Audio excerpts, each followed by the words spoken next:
Assalamualaikum warahmatullahi wabarakatuh.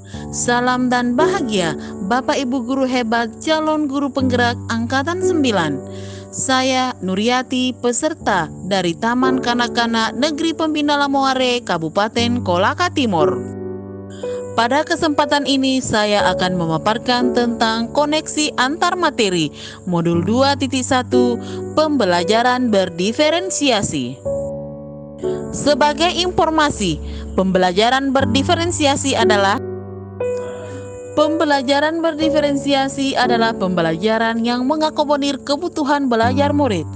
Guru memfasilitasi murid sesuai dengan kebutuhannya, karena setiap murid mempunyai karakteristik yang berbeda-beda sehingga tidak bisa diberi perlakuan yang sama. Setiap siswa memiliki bakat dan minat yang berbeda-beda. Ada yang menonjol dalam bidang olahraga, ada yang menyukai bidang seni, dan ada yang memiliki bakat di bidang akademik. Ada pula anak yang memiliki bakat lebih dari satu bidang. Peran guru tidak terhenti sebatas pada mengajarkan pelajaran di kelas saja. Seorang guru juga memiliki peranan yang sangat penting dalam mengarahkan bakat dan minat siswa sehingga mereka mampu mengasah bakat dan minat tersebut dengan tepat. Peran guru sebagai pendidik ditugaskan untuk mendidik, mengajar, mengarahkan, melatih, menilai, dan mengevaluasi peserta didik. Oleh karena itu, guru harus mampu mengidentifikasi bakat setiap siswanya supaya dapat memberikan pengarahan dan mengembangkannya sesuai dengan bakat dan minat yang mereka miliki.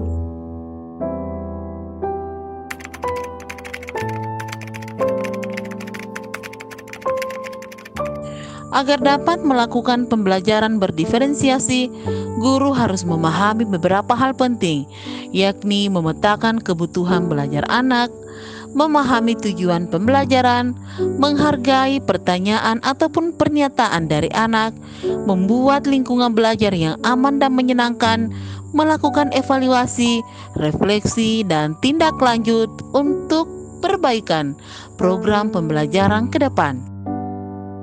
Berkaitan dengan pemenuhan kebutuhan belajar murid, guru harus memahami 3 aspek penting. Yang pertama adalah kesiapan murid, minat murid, dan profil belajar murid. Kesiapan murid merupakan upaya guru untuk memetakan kebutuhan belajar murid agar memahami tingkat kemampuan dan kesiapan murid dalam mengikuti proses pembelajaran. Yang kedua adalah minat anak.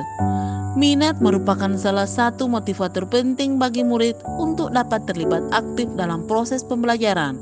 Hal tersebut dapat membantu guru untuk dapat mempertimbangkan bagaimana ia dapat mempertahankan atau menarik minat murid-muridnya dalam belajar. Gambar, menulis, lukis. Yang ketiga adalah profil belajar murid. Profil belajar murid merupakan cara untuk mengidentifikasi atau memetakan kebutuhan belajar murid berdasarkan profil belajar, yakni untuk memberikan kesempatan kepada murid agar dapat belajar secara natural dan efisien. Beberapa hal penting yang perlu diketahui tentang profil belajar murid, yakni lingkungan belajar, pengaruh budaya, gaya belajar, serta kecerdasan majemuk yang berbeda antara anak yang satu dengan anak yang lainnya.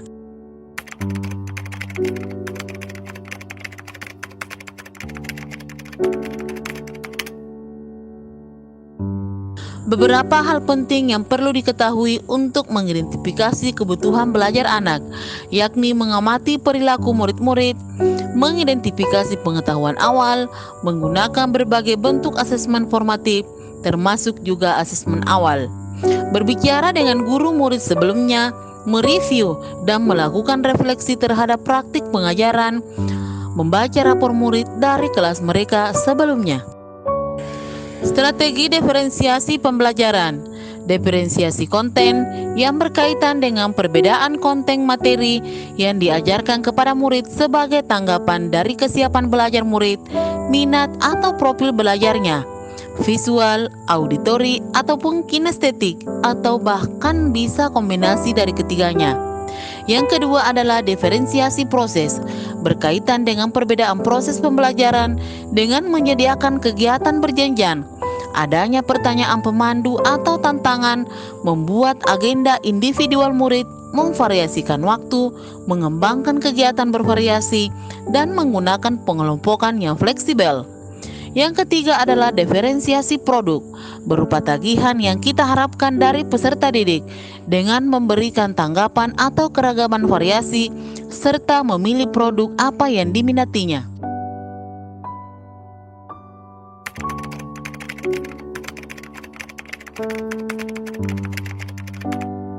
Kaitan antara modul 1.1 dan modul 2.1. Untuk dapat mewujudkan model pembelajaran berdiferensiasi, maka sebagai guru sebaiknya berusaha memenuhi kebutuhan belajar siswa serta merancang pembelajaran sesuai dengan kodrat alam dan kodrat zaman berdasarkan filosofis pemikiran Ki Hajar Dewantara agar dapat menghasilkan tujuan pembelajaran yang diharapkan.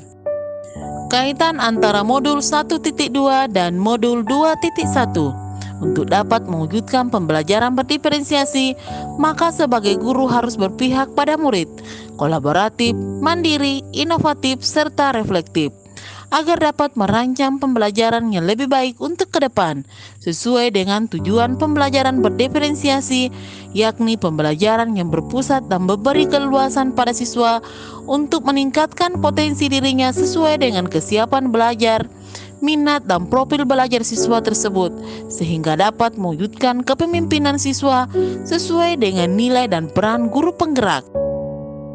Kaitan antara modul 1.3 dan modul 2.1. Visi seorang guru menjadi sebuah acuan penting dalam melangkah dan memerankan dirinya sehari-hari dalam menghadapi peserta didik.